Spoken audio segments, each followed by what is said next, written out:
اور یہ T V پہ بھی آ کے مولوی بیٹھے ہوتے ہیں، سنیوں کے بھی شیعوں کے بھی، مڑ مڑ کے جی وہ یزید نے یہ کر دیا. وہ یزید نے کیا کیا ہے یار؟ وہ تو سسٹم کا نمائندہ بن کے آیا جو پیچھے سے خراب تھا.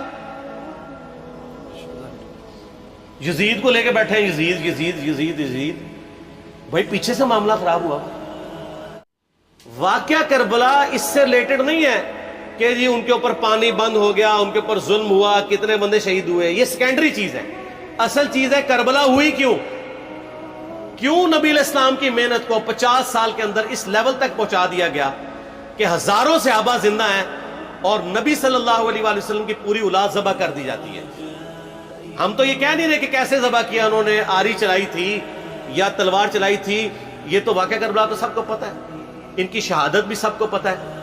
جامعہ ترمذی میں حدیث ہے حسن و حسین جنتی نوجوانوں کے سردار ہیں، اور ان کی والدہ جو ہے وہ جنتی عورتوں کی سردار ہیں. اور المستدرک الحاکم میں حدیث ہے حسن و حسین جنتی نوجوانوں کے سردار ہیں اور ان کے والد ان سے بھی بہتر ہیں. تو یہ تو ڈیفینٹ حدیثیں ہیں، یہ تاریخ تو نہیں ہے، نبی علیہ السلام کے فرامین ہیں. تو ان کی موجودگی میں ان کے ساتھ یہ کچھ کیا جائے تو ہم نٹی گریٹیز میں نہیں پڑھتے، ہم اس تھیم کے اوپر کہ یہ کون سی چیز تھی جس نے خلافت راشدہ کو ملوکیت میں بدل دیا، ہم اس تھیم کے اوپر بات کرتے ہیں. ہم کہتے ہیں چھوڑ دیں، بندے ہندے چھوڑیں. الٹیمیٹلی کیا نکلا ہے، کس کی وجہ سے ہوا ہے، وہ تو حدیث کی کتابوں میں موجود ہے.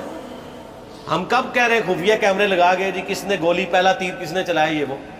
ہم تو بتا رہے کس کے دور حکومت میں ہوا اور ان کا اپنا کردار کیا تھا، اس کو کس طریقے سے لا کے تخت پہ بٹھایا گیا. وہ ساری کی ساری چیزیں تو سامنے ہیں. وہ تاریخ کی کتابیں نہیں ہیں، حدیث کی کتابیں ہیں.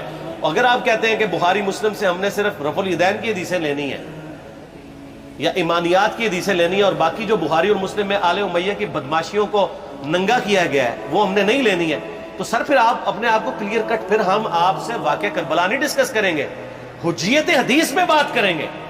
آپ کو اپنے آپ کو منکرین حدیث کہنا پڑے گا. یہ آپ اسکروٹنگ کیسے کریں گے؟ اس سے بڑی بات مجھے یہ بتائیں کہ عظمت صحابہ بڑی چیز ہے یا عظمت محمد رسول اللہ صلی اللہ علیہ وآلہ وسلم؟ تو بریلوی یہی تو رونا رو رہے ہیں. وہ کہہ رہے ہیں جی قرآن میں تھوڑی آیات ہیں. آپ پھر مڑ مڑ کے پڑھتے ہیں قل انما انا بشر مثلکم، اس میں تو نبی علیہ السلام کی تنقیص ہو رہی ہے. تو ہم ان کو کیا کہتے ہیں کہ تنقیص مقصد نہیں، نعوذ باللہ، نہ ہو رہی ہے. آپ افضل البشر ہیں لیکن آپ کی سپیشیز بشر ہے. یہ ہم اپنا عقیدہ سمجھتے ہیں، وہ اس کو تنقیص شمار کرتے ہیں. تو پھر اس وقت آپ بھی بریلویوں کی بات مان کے تو یہ آیات پڑھنا چھوڑ دیا کریں. آپ کہتے ہیں نہیں آیات ہے کیوں نہ بیان کریں، تو ہم بھی کہتے ہیں احادیث ہے کیوں نہ بیان کریں. کہ صحیح بخاری میں حدیث ہے 2812 عمار کو ایک باغی جماعت قتل کرے گی، وہ جماعت دوزخ کی طرف بلا رہی ہوگی اور عمار ان کو اللہ اور جنت کی طرف بلا رہا ہوگا.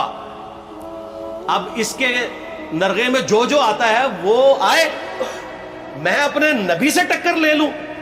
آپ لوگوں کے منہ کا خیال رکھتے ہوئے کہ میں نبی علیہ السلام کو کہوں کہ آپ نے کیوں ایسی بات کر دی کہ مولا علی کے مخالفین کو آپ نے دوزخ کی طرف بلانے والی جماعت کہہ دیا.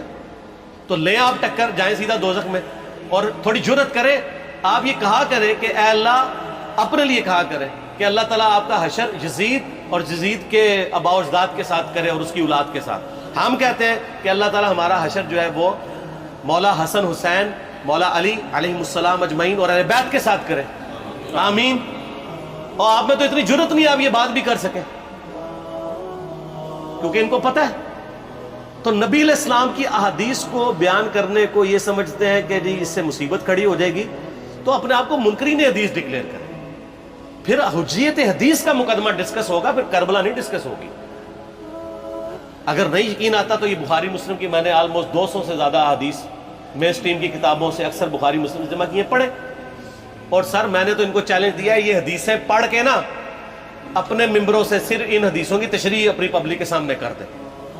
نہیں کر سکتے تو پھر لعنت کے مستحق تو ہو رہے ہیں حق چھپا کے، اور قیامت دن کے منہ پہ لگام ڈالیے. اور پھر مڑ مڑ کے کہتے ہیں نہیں جی وہ کچھ چیزیں خاص ہوتی ہیں وہ عوام الناس کے سامنے نہیں کرنی چاہیے. وہ صحابہ کرام بھی بعض اوقات ایسی باتیں پبلکلی نہیں کرتے تھے.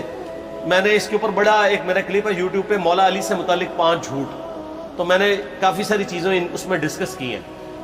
لیکن میں یہ کہتا ہوں کہ اللہ کے بندو، جو چیزیں نبی علیہ السلام نے منع کی ہیں بیان کرنے سے، وہ تو ہم ڈسکس کر بھی نہیں رہے. میں نے آج تک آپ کو منافقین کے نام بتائے؟ آپ نے حذیفہ ابن یمان کو بتائے تھے نا آپ صلی اللہ علیہ وسلم نے؟ صحیح بخاری میں آتا ہے. تو میں نے آپ کو بتائے، آپ رازدار رسول تھے، ختم ہوگی بات. میں نے کبھی ڈسکس کی ہے؟ اگرچہ میں نے صحیح مسلم کی حدیث 7035 نمبر ڈسکس کی ہے کہ نبی علیہ السلام نے فرمایا میرے صحابہ میں 12 منافق ہیں، وہ کبھی بھی جنت میں داخل نہیں ہوں گے یہاں تک کہ سوئی کی ناکے سے اونٹ نہ گزر جائے، اور ان میں سے 8 ایسا ہے جس کی کمر پہ دوبیلا پھوڑا نکلے گا. میں نے آج تک آپ کو بتایا کہ کس کس کی کمر پہ دوبیلا پھوڑا نکلا اور اس کی موت اسی پھوڑے میں ہوئی ہے؟ بتایا؟ تو میں تو وہ چیزیں ڈسکس بھی نہیں کر رہا، میں وہ چیزیں ڈسکس کر رہا ہوں جو نبی علیہ السلام نے علامات النبوہ میں بتائی ہیں.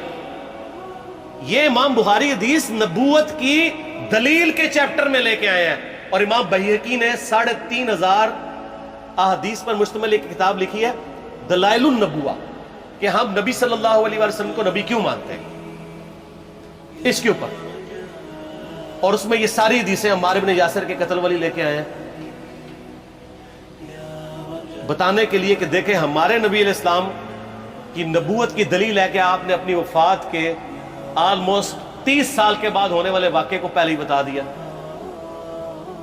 یہ حدیثیں چھپانے والی نہیں، بیان کرنے والی ہیں. علامات النبوہ کی حدیث ہے، آپ کہتے ہیں چھپائیں. اگر کوئی حدیث دنیا میں نہیں چھپائی جا سکتی نا تو علامات النبوہ والی حدیث ہے، کیونکہ وہ تو نبی صلی اللہ علیہ وسلم کی نبوت کو جسٹیفائی کرتی ہے. ورنہ میرا ایک معصومانہ سوال ہے کہ نبی صلی اللہ علیہ وسلم نے یہ باتیں کر کے ان کے زوم میں نعوذ باللہ امت کو مصیبت میں ڈال دیا. آپ نے خود ہی فرمایا کہ یہ ہوگا. کیوں فرمایا آپ نے؟ میں تو بیان کر کے مجرم ہوں. تو جس نے مجھے خبر دی ہے ان کے بارے میں آپ کا کیا خیال ہے؟ یہ مسند احمد کی حدیث یہ میں نے گھر بیٹھ کے بنائی ہے کہ میری بیوی کا کیا حال ہوگا جس پہ خوف کے کتے بھونکیں گے. تو سیدہ عائشہ سے مجھ سے زیادہ نبی علیہ السلام کو محبت تھی، لیکن آپ اللہ کے پیغمبر تھے، آپ نے اپنے گھر کی خبر بھی نہیں چھپائی، بتا دی کہ یہ ہوگا. اور اس سے بڑھ کے آپ صحیح بخاری میں دیکھیں عمار ابن یاسر کا خطبہ ہے. میں نے یہ سارا، پریشان نہیں ہونا، یہ ریسرچ پیپر میں سارا کچھ موجود ہے اور کوئی چیز بھی ایسی نہیں جو اس میں سکپ ہو. صحیح بخاری میں خطبہ ہے کہ عمار ابن یاسر کو مولا علی نے بھیجا کوفے میں. کوفے والے نیوٹرل ہو گئے تھے کیونکہ بصرہ سے سیدہ عائشہ آ رہی تھی اور وہاں پہ انہوں نے کہا نہ ہم سیدہ عائشہ کا ساتھ دیں گے نہ مولا علی کا دیں گے. تو عمار ابن یاسر کو تیار کرنے کے لیے، یعنی وہاں کے جو عوام تھی اس قتال کے لیے، مولا علی نے بھیجا. تو سیدنا عمار ابن یاسر نے وہاں پہ کوفے کے ممبر پہ خطبہ دیا. بخاری کے الفاظ ہیں، اوپر والی سیڑھی پہ عمار ابن یاسر نے حسن ابن علی کو بٹھایا، حالانکہ حسن ابن علی سے 4 گنا بڑی عمر تھی عمار ابن یاسر کی، 90 پلس ہو چکے ہوئے تھے، 3-4 گنا ان کی عمر تھی. لیکن اہل بیت کا احترام کیا، خود نچلی سیڑھی پہ بیٹھے. بخاری کے الفاظ ہیں کہ اے لوگو اللہ نے تمہیں آزمایا ہے، ایک طرف دنیا اور آخرت میں تمہارے نبی کی بیوی ہے سیدہ عائشہ، دنیا اور آخرت میں، یعنی عزت اپنی جگہ قائم. یہاں لوگ سمجھتے ہیں کسی کی غلطی آ گئی تو پتہ نہیں کیا ہو گیا. وہ یار اس کا مرتبہ اپنی جگہ ہے، غلطی اپنی جگہ ہے، پیغمبر نہیں ہے وہ. اور دوسری طرف علی ابن ابی طالب ہے. اللہ اب دیکھے گا تم عائشہ کی اطاعت کرتے ہو یا اللہ کی. علی کی نہیں، اللہ کی. کیوں؟ یا ایھا الذین آمنوا اطیعوا اللہ واطیعوا الرسول واولی الامر منکم. ان کا اولو الامر مولا علی ہیں، ان کی اطاعت واجب ہے. یہ اللہ نے آزمایا ہے کہ اللہ کی اطاعت کرتے ہو یا عائشہ کی. اور آپ حیران ہوں گے یہ حدیث امام بخاری حضرت عائشہ کی فضیلت والے چیپٹر میں لے کے آئے ہیں. اگر امام بخاری مشورہ کر لیتے نا ناسبیوں سے تو انہوں نے کہا تھا سر آخری صحیح رکھو، پچھلا رہن دو، بلکہ پچھلے والا رکھو آخری والا رہن دو، کہ عائشہ دنیا اور آخرت میں. وہ حدیث گھڑنے کا میں آپ کو طریقہ بتاتا ہوں، کاٹ چھانٹ کرنے کا. وہ آدھی حدیثیں لکھتے ہیں نا، آدھی حدیث ایسے لکھتے ہیں امام بخاری کہ سیدہ عمار ابن یاسر نے خطبے کے دوران فرمایا کہ سیدہ عائشہ دنیا اور آخرت میں تمہارے نبی کی بیوی ہے، بس. لیکن امام بخاری نے پوری حدیث لی ہے، آگے وہ بھی ڈالا ہے کہ اللہ آزما رہا ہے کہ عائشہ کی اطاعت کرتے ہو یا اللہ کی، جیسے آپ کے علماء کر رہے ہیں۔ صحیح مسلم کی حدیث 6488 آدھی بیان کرتے ہیں سارے مولوی، بریلوی، دیوبندی، اہل حدیث، سب، میرے صحابہ کو برا مت کہو، اگر تم میں سے کسی نے احد پہاڑ کے برابر بھی سونا خیرات کر دیا اور میرے صحابہ نے ایک مد یعنی 600 گرام خیرات کی، آدھا کلو، اس کے آدھے کو بھی نہیں پہنچ سکتا بس۔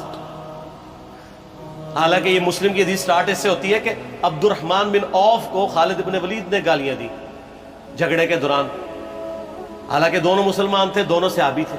آپ نے حضرت خالد بن ولید کو بلا کے ڈانٹا، فرمایا تم میرے صحابہ کو برا مت کہو۔ تو خالد بن ولید نے تو آگے سے نہیں کہا حضور میں بھی صحابی ہوں۔ ان کو پتا تھا کہ عبد الرحمن بن عوف نے اس وقت اسلام قبول کیا جب اسلام کا مطلب تھا مار، تکلیف اٹھانا، اور خالد بن ولید نے گولڈن پیریڈ میں صلح حدیبیہ کے بعد اسلام قبول کیا۔ میں اب تم لوگ یہ کر رہے ہو، تم لوگ اگر احد پہاڑ کے برابر بھی سونا خیرات کر دو، یعنی صلح حدیبیہ کے بعد والے لوگ میرے ان کے برابر نہیں ہو سکتے۔ اور جو فتح مکہ پہ معافی مانگ کے مسلمان ہوئے ہیں طلقاء، مؤلفۃ القلوب آل امیہ، ان کا تو لیول ہی کچھ نہیں ہے۔ یہاں تو خالد بن ولید کے بارے میں یہ بات کی جا رہی ہے، اور پھر وہ مؤلفۃ القلوب اپنے زمانے میں ممبروں پہ سب و شتم کروائیں سیدنا علی پر، تو سب سے پہلے تو ان کو کہنا چاہیے جن کے بارے میں حدیث تھی کہ تم صحابہ کو گالی مت دینا۔ ہم نے تو خیر کبھی دی بھی نہیں ہے۔